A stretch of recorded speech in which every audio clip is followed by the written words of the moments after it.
So this webinar this afternoon is designed to show you some of the great shortcuts that you've got in Excel, and mainly really to make sure you understand the key principles of putting calculations in and understanding the formulas when you're working with Excel spreadsheet. As I mentioned, this webinar will be recorded, so it will be available on our website as of tomorrow. So let's start. I'm just going to bring a spreadsheet up here. And I want to start by having a look at some of the shortcuts and automatic features that you have within Excel that you might find useful. I know I do on a day-to-day basis. So hopefully you can see this spreadsheet that I have in front of me. It's just a simple sales spreadsheet. So we've got different people have been selling different items for different values. But in cell A4 for Lee, I need to enter today's date. I put today's date a lot in spreadsheets and find it quite time consuming with all the slashes and the zeros that you need to put in. So just a keyboard shortcut for you to get you started. Your control key, hold down your control key and semicolon, which is just next to L on your keyboard, will give you today's date, whatever today's date is. As always, when you're putting data into a spreadsheet, simply enter, tab or tick to accept it. So control semicolon for today's date. I enter the date for Lee, but I want the same date for all the other records. Now I could copy and paste all the way down, but there is a feature that you may have used before in Excel. It's called autofill. Knowing its name is not important. As long as you know how to use it, that's all that matters. And what autofill does, it's like an automatic copy and paste for you. But it is important you get your mouse in the right position. So in the cell means that you're going to edit it or select. On the border of a cell means you're going to move it, which is not what I wanted. Let's undo. In the bottom right corner of the cell that you have selected, there's a small square which is called the autofill handle. And when you put your mouse over that handle, you'll know you're in the right place because your mouse looks like a small cross. Now with autofill, I can simply click and drag all the way down the range, and Excel will automatically fill the data in for me, which is fantastic. But what it's actually done is, because there's a number of things Excel could have done with that date, it's guessed that I want to fill a series of dates, so sequential dates one after the other. And that's not quite what I wanted. I wanted them all to be the same. At the bottom of the range, whenever you've used autofill, is an autofill options smart tag. Now, smart tags come up in any program, not just in Excel, in Word, in PowerPoint. When the computer's made an assumption about what you want to do, if it wasn't quite right, you can use the autofill options. So if I have a look at the options here, Excel has guessed that I want to fill a series. Well, there's so many other options, like fill in weekdays, which takes away your weekends, so the second and the third there. And you can just change it until you get exactly what you needed. So I wanted these dates to be all the same. I wanted them to be copied. So please do look out for the autofill when a computer, the app that you're working with has made an assumption about what you want. Please feel free to have a look at autofill and change the options. So I'm just going to delete these dates that I filled in. So how I filled those in before was select the cell and drag them down. Well, Excel's also a very smart program, and it recognises that this particular block of data finishes on row 13. So if I simply put my mouse on the autofill handle and double click, Excel will automatically fill those down, and it's simply a case of changing the range to the options that you wanted using autofill options. Now, that might seem not much quicker on this little spreadsheet, but trust me, if you've got hundreds and hundreds of rows, even dragging down can take some time. The autofill option smart tag is temporary. So for example, if I decided I've finished with it now or I don't want to use it, making a change elsewhere on the spreadsheet, Excel thinks, okay, so what I did was right then. And it disappears once you've carried out your next action, and it won't appear again until your next autofill. So just as a bit of a recap with what we did there. So the keyboard shortcut to quickly enter today's date is control and semicolon. With autofill, you have the autofill handle that you can use to drag down or to double click, and then use autofill options to switch your fill if it didn't do what you actually wanted it to do. So just going to go back to my spreadsheet, because if you thought autofill had made your day, then this next feature is just going to make you weak. It's a feature called flash fill, and it just does a little bit more than autofill does. So in this example, I would like the names of my sales team to be displayed in alphabetical order by surname. But what Excel will do is it will sort by the first character in the cell, and then the first two, and then the first three, and so on. So Alex would come first, Alice would come second, and that's really not what I want. Alex should be down at the bottom with the surname as Z. So I'd like to separate my first names and my surnames, or put the surnames in a separate column. So I'm just going to add a column for that. And for flash fill, I'm going to put Thomas, that's Lee's surname, so it's got something to look at, so it's got something it can see relevant to the cell surrounding it. And when I fill Thomas down, it copies, that's all it knows what to do with text. But if I simply use these autofill options and tell it to do a flash fill, it looks at the surrounding cells, looks for what you've got in common by what you started typing with, and fills the data in for you. And there you go, you can start sorting by surname. In actual fact, if I just delete that data, you don't even need to use autofill. Just give Excel a bit of something, a bit of a hint as to what you want. So start by typing Thomas, so Excel's looking at the surrounding cells, and then type an S for Smith, and I don't know if you can see underneath, it's greyed out, and it's giving me a hint to say, I think you want me to fill this in, is that what you want? Well, yeah, it is actually. So just press enter, and there we go, Excel's completed it for you. So I don't know about you, but I think most certainly need flash fill in my life. So we've got the autofill there. For flash fill, it's simply fill the range down, and then from the autofill options, just choose flash fill. Okay, let's go back to this spreadsheet. So there's just one more tag that I want to have a look at, which is the quick analysis tools. So the quick analysis tools automatically appear when you've selected two or more cells, and Excel can see some kind of analysis to be done with that data. So for example, I'd like to have an indicator in the values in column E as to which is a high figure and which is a low. Now data bars are great to show you like in-cell charts, which you can use doing conditional formatting. But when you have a range selected, look out for the quick analysis tag at the bottom of the range. And from here, I would like to do some formatting, and I'd like data bars. Perfect. How easy is that? The bigger the number, the bigger the bar. Automatically changing the number will change the bar for you. If you have colleagues who, or even for yourself, if they're not as good with Excel as yourself, and they're maybe wanting to put some statistical data in. So I'd like to find an average of all these figures.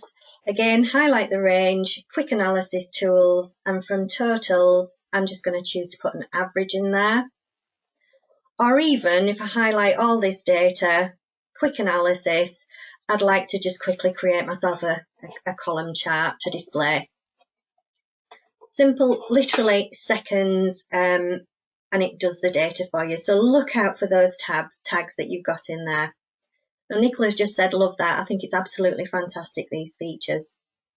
Right, so those are some shortcuts, but what I really wanted to show you today was the calculations and getting an understanding of how they work. I apologise for this bad example here, but it works. It lets us know what's going on with the calculations.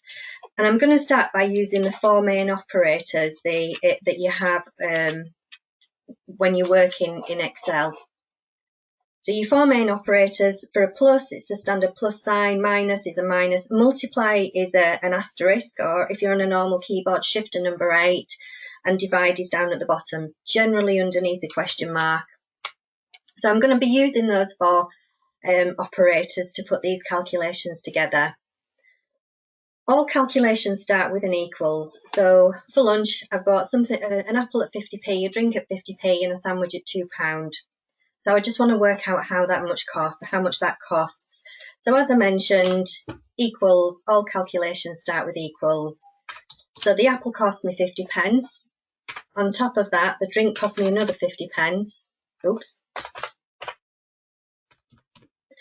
and the sandwich cost me £2. Perfect.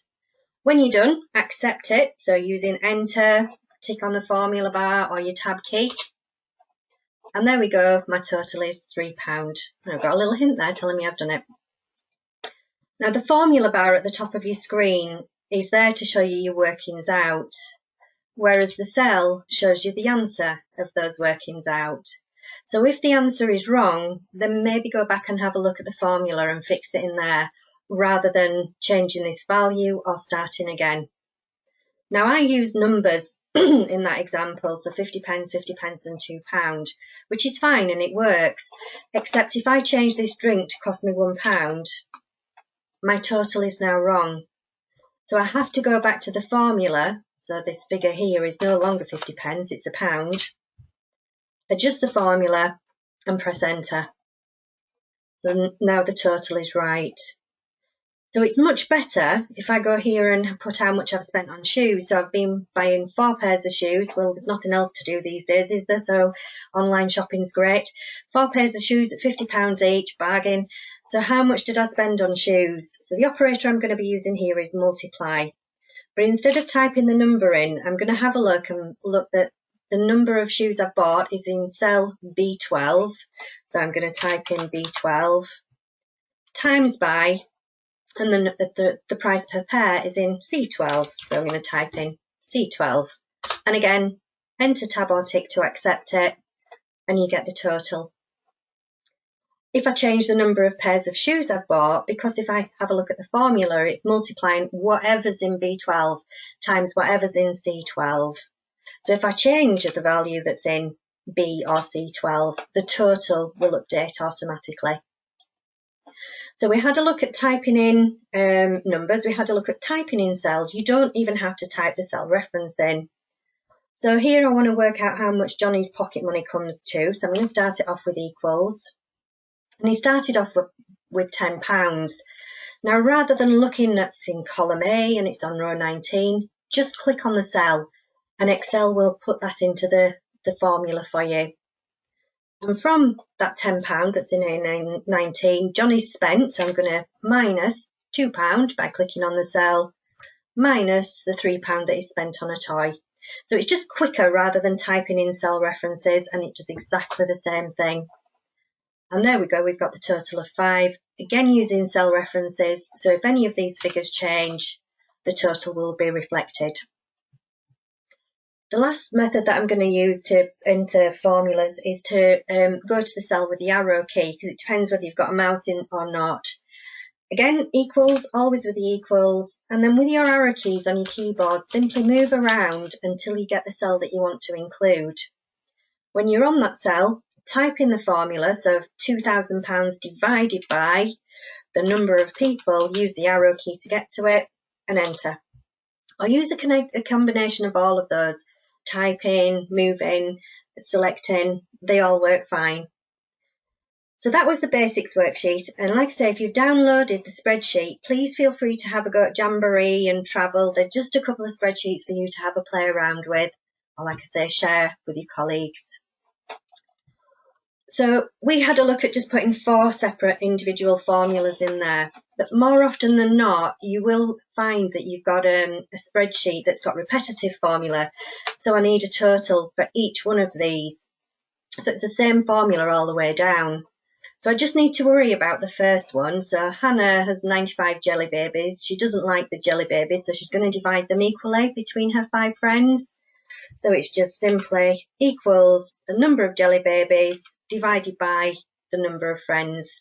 So the formula for Hannah is C3 divided by D3. So there we had, let me just put a space in so you can see it, C3 divided by D3. Now the formula for Lawrence is going to be exactly the same, but where we're referencing row 3 for Hannah, we'll be referencing row 4 for Lawrence, row 5, 6 and 7 all the way down. I could put the formula in over and over again, but if you think about what we did with the dates, Excel initially tried to sequentially fill them in. So if I just take this autofill and either double click or drag down, and have a look at the formula for each person. So as I've dragged down a line, Excel's dropped the number down in the formula. So C3 becomes C4. And for the next person, C4 becomes C5, C6, and so on, all the way down. And that's because the cells that we've used in the formula are what we call relative. So the information that we have in C3 drops down to C4, becomes relative to C5, and then relative to C6 as you're dragging down your spreadsheet. And that could be down or across. So I'm just going to go to another income spreadsheet. And I think we're all familiar with this. We get enough money coming in every month, and then everybody wants a piece of it going out. So we start where the balance is going to go, equals our income for the month minus each of the outgoings. And here I'm referencing all the figures in column B. So when I fill across, I want the B's to change to C's and then the C's to change to D's. So first of all, accept it, find the autofill handle, and there's no way of going across, there's no double click for across, you have to drag. But once you've filled it across, the cells become relative, so B's become relative to column C, and C's become relative to column D. And again, because they're cell references, let's put something just imaginary in here that I'm never likely to achieve. And the figures all change for you automatically. So let's move on to our sales worksheet. So initially we started off by looking at plus, minus, multiply, divide, and then we had a look at using one operator and filling it down and filling it across. But what if you wanted to use different operators in a spreadsheet? So here we've got Lee, who's been selling t-shirts, and those t-shirts were £7 each, but then that was discounted by £2, so 7 minus 2 gives us £5. 2 t-shirts sold at £5 should give us a total of £10. So let's put that formula in. So we know the answer should be 10, so bear that in mind. So 10 should be our answer. So I want the unit price, and then I'm going to add the discount of £2, and then I'm going to multiply that by the number sold. So we should get 10, but we don't, we get 2. And that should take us on nicely to find out why that happens. So why is Excel doing that with my formula? And you may remember doing this from school, BODMAS. So it's an acronym for the order of precedence for formulas as you're putting them together. So it's like your ABC for maths. And if you've got any kids doing GCSE English at home with you, they'll be screaming at me now saying it's BIDMAS, not BODMAS. So what does that stand for? So the B in formula stands for brackets. The O is ordinals, or to the power of, or square root of, stuff that you don't use very often. D divide, M multiply, A add, and S subtract. So basically when you're putting a formula together in Excel, it takes absolutely no notice of the order that you typed in the operators. So we've got a subtract in there and a multiply. When you press enter, Excel looks at the order of BODMAS, so we've got no brackets, no ordinals, no divide. So the first thing it comes to is multiply. So it takes this, the 2 times a 2, which gives us a subtotal, if you like, of 4. And then all that's left is for it to do the 7 minus the 4 that it's already got. Hence us getting the wrong answer of 3 in the spreadsheet. Because brackets are always done first, so if we just put brackets around the 7 minus the 2, so you're basically saying to Excel, that I've fenced off, do that bit first, so 7 minus 2 would give us a subtotal of 5, and then all that's left is for it to do the 5 times the 2 to give us the correct answer of 10. So we're just missing the brackets there. The I for BIDMAS is indices, by the way, which is what it stands for. It's same thing, same operators, but it just stands for a different thing. So let's go back to the spreadsheet. So there's absolutely nothing wrong with this, except I need to fence this first bit off and say, take the £7 and deduct the £2. And then when you know what that answer is, then fill it, times it by the quantity, which now gives us the correct answer of 10. So if you're not sure, put the brackets in. Or my advice would be get your calculator out, because that does subtotals. And when you trust it, when you know Excel and you know what your formulas are and you know that they're right, you can throw your calculator away.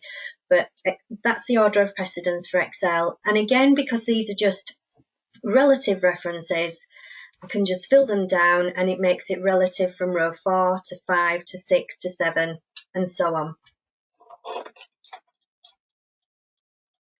I suppose if we're going to have a look at relative references, we need to have a look at absolute cell references as well.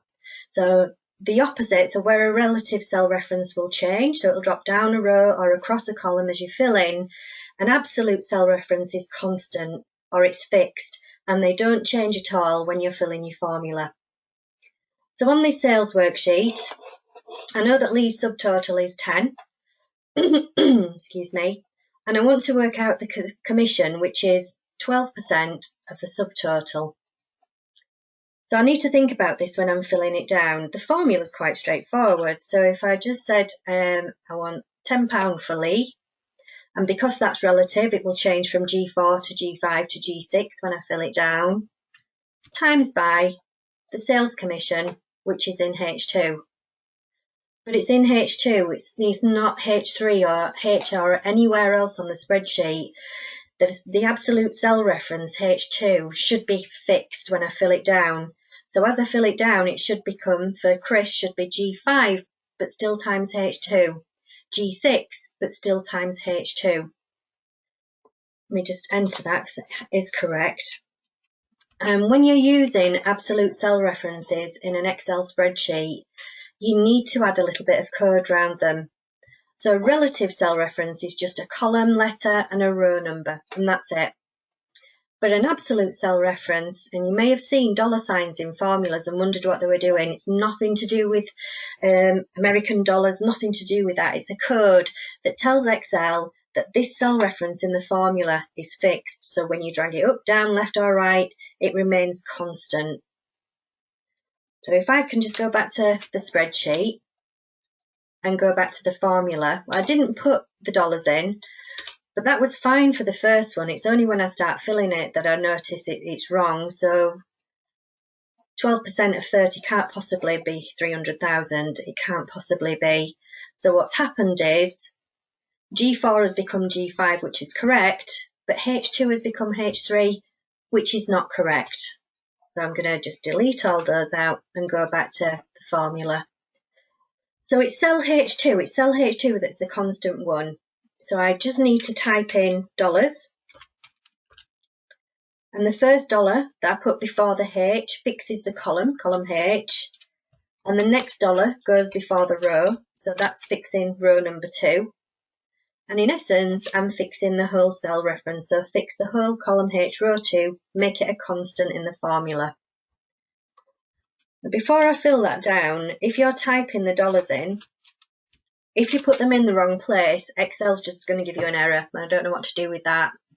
So there is a keyboard shortcut that will put the dollar signs in for you.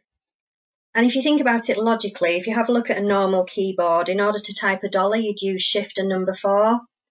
So if you think about the logical F key that might go with that, so it's not just number 4, it's F4. And that F4 will put your absolute cell reference in for you, put the dollars in, and they will be in the right place. Now I can just go back and fill this down, and here presto, G4 becomes G5, which is correct, so we're filling the subtotals down, but H2 is a constant. G6 times H2, G7 times H2, all the way down to the bottom, so we've got G13, but still times H2. So because everything's looking back at H2, if I just simply change that figure, let's change it to 20%, watch all of these figures change now when I press enter. They're all updated. And that's an absolute cell reference for you. Okay, our last topic today is going to be on functions. I'm just going to go to this fruit report. Now there's around about 400 functions that Excel has available to it. You probably won't use all of those. Some of them are quite specialist, for engineering, for example, and there's some that are generic, like adding up a list of numbers, and that doesn't matter whether you're working out a vaccine for COVID-19 or whether you're counting sweets in a sweet shop. You're going to want to add a list of numbers up. But I just want to show you where all the functions are within Excel before we go any further. So if I just click on a cell here, and at the beginning of the formula bar there's an FX that says insert function, and that's what it's there for. This is where all your functions in Excel live, and there's that many of them, it has to put them into categories. So most recently used shows you the ones that you've used at this PC, the last 10 that you've used at this PC. If you want to change that, so let's have a look at some of the other ones. As I mentioned, some of the engineering ones are quite specialist. So, you know what, returns the modified bezel function in bracket X. You may not use all these functions, but it is important to understand that in here you can find out what the function does, and you can also see how it's written, and they're all written in exactly the same way. So with your functions, they all start off with equals, and then they're followed by the function name. So it doesn't show you the equals here, but you're going to need it. After the function name, you're going to need a bracket, and then there's the arguments in the middle. So this function is going to need an X and an N. Let's have a look at some other functions that we've got in here. So if we have a look at all, so it returns the absolute value of a number without its sign, absolute number. And all that needs is ABS, open brackets, and then the number. Again, it just needs the function, and in brackets it needs the number. But I want to have a look at some of the statistical functions. So I'm going to have a look at most recently used, and sum tells me adds all the numbers in a range of cells. That's exactly what I want. So I put equals, it's not showing me that, equals sum, open brackets, and then it's just saying I just need numbers. That's all I need, just need numbers for you. Close your brackets at the end and click OK. So using the function here, I'm just in a random cell. It says automatically, if you look at my formula bar, it's done equals sum and it's put the brackets in. So using that function, you don't need to type all that in. And then it just says what range of cells, so you can just click and drag across them. And if there's additional ranges, you just click in the boxes, click and drag across the range that you want to include, and just stop when you don't want to add any more in, and then you get the results of the formula. And it's worked it out for you. So that's just a random number. I just wanted to show you using insert function. You also have in your formulas tab on your ribbon a little library of functions that you can put in. Again, all split down into different categories. Excuse me. If you know the function, you can simply type it in. So I'm going to put a total in for apples in here. So I know what the function is, it's equals, and I know that it's sum. Now, as soon as you type a letter after an equals, Excel will give you a list as it thinks, right, you're putting a function in. And the more you type, the closer you get. If you do a single click on the function, the tip at the right-hand side says this is what that function does, adds all the numbers in a range of cells. It's exactly what I want. So I'm going to double click on sum then, and it finishes typing the function name and starts my open brackets. Now, because I've opened the brackets, Excel stops telling me what the function does and starts telling me what arguments it needs, what I need to include. So it's asking for numbers. Well, mine is just one big range, so I'm going to put my mouse on the first figure, click, hold and drag down to the bottom one, and Excel has typed in for me, so I'm summing up from range B5, the colon being a substitute for the word to, B16, where you've got an open bracket you need a close, although if you don't put that in, Excel generally does for you, and press enter. Marvellous. So two ways of putting a function in. You can either use insert function or you can start typing. But I did say at the beginning of this webinar there was lots of shortcuts and lots of auto features like autofill and flash fill. If I simply click at the bottom of oranges and have a look at my home tab on the ribbon, because adding a list of numbers is so popular, there's a function there, and I don't know if you can see the tip, it actually says the shortcut for that is hold down Alt and then click equals. Well, I'm just going to press auto sum because keyboard shortcuts don't show up very well on a webinar. and it automatically types in the sum function for me, equals sum open brackets, and it's guessed at the range that I want to include, and it's right. So once I've checked it, just for me to press enter. And like we did previously, I could keep putting auto sum in. I can just fill it across, and where we were referencing C5 to C16, that then becomes D5 to D16, and so on. Just be careful with auto sum, it is guessing at what you want, so make sure it's guessed right. So I'm just going to go around this the long way. So if I click in H5, this time I want a total for January, so just summing those figures. So I click auto sum, and it's guessed right, so I want to sum across. You've got marching ants going around the range there, B5 to G5, and press enter.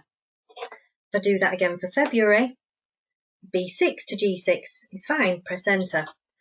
And I know I could have filled that, but I just wanted to show you, if I press auto sum for March, the figures are going around the wrong way, so it's tried to add up and down rather than left and right.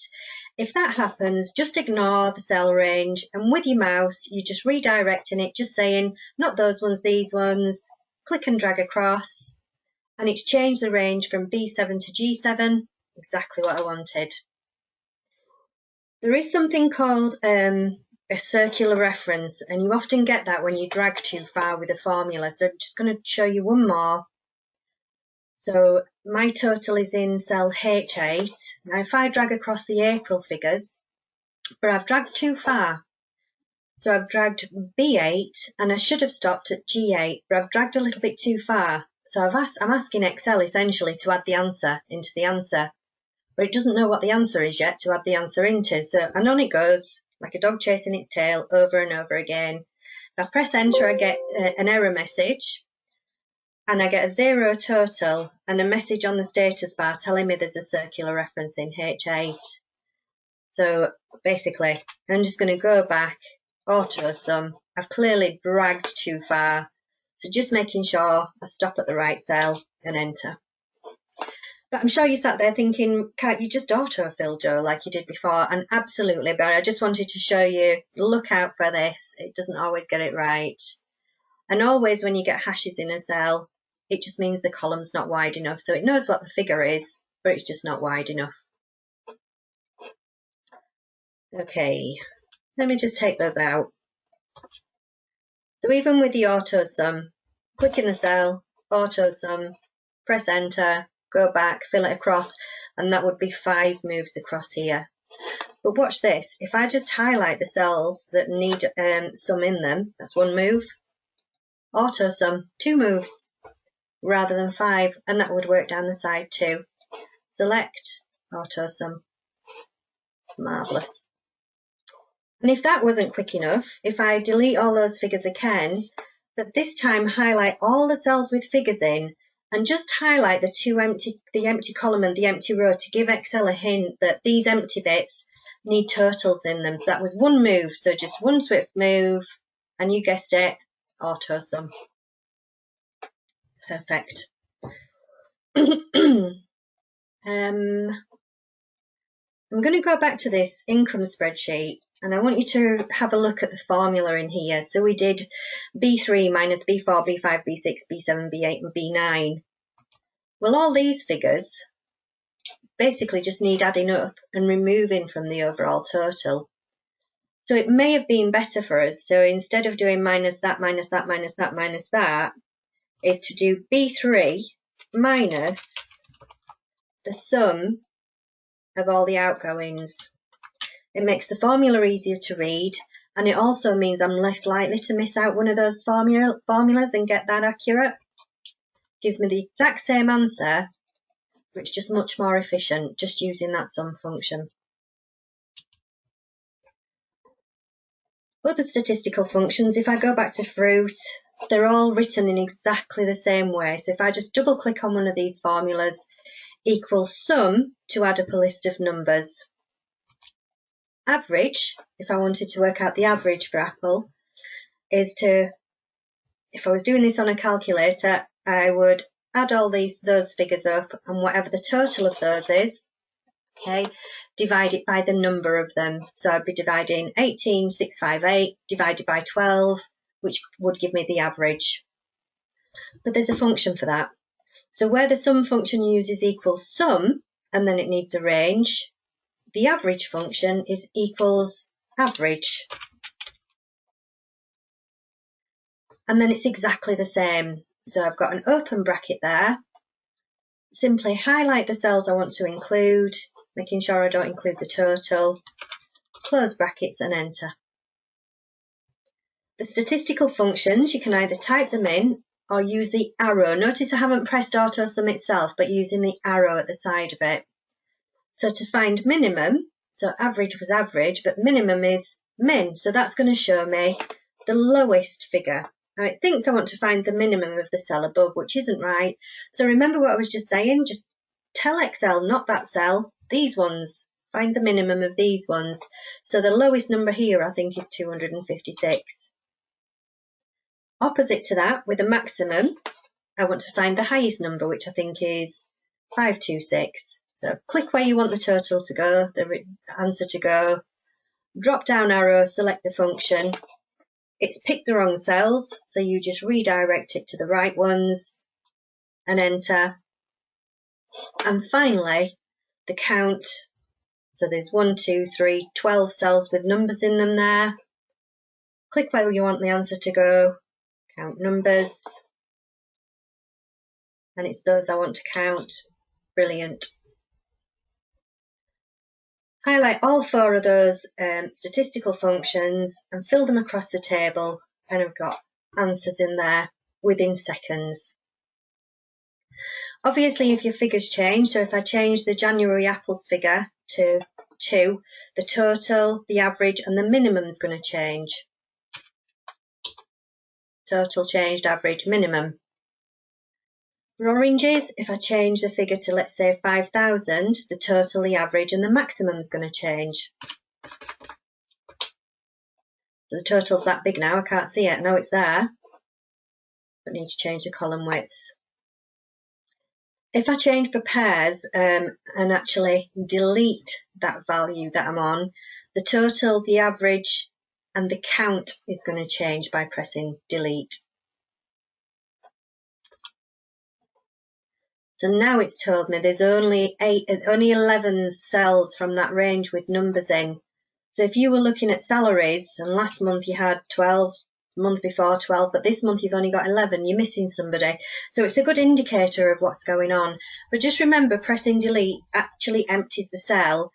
0 is a value. So if I change that to a 0, then that becomes the minimum, and I do actually have 12 numbers in there.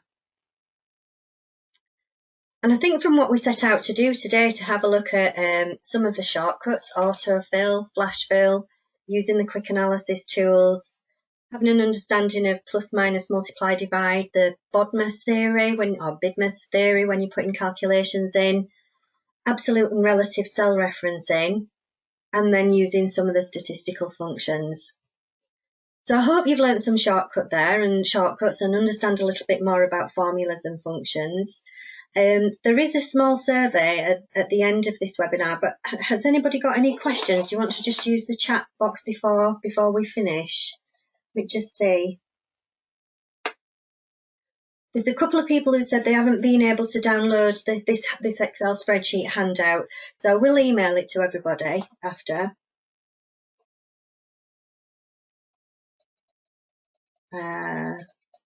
Thank you, Sarah. Flash fill absolutely is a time saver.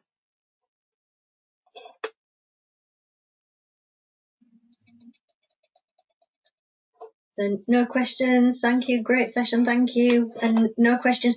Well, you know where I am if you have got any questions going forward, and please do feel free to go onto our website tomorrow and review and relook at the recording from today, and please do join future recordings as well. Thanks again and take care, stay safe everybody, and hope to see you on future webinars. Bye for now.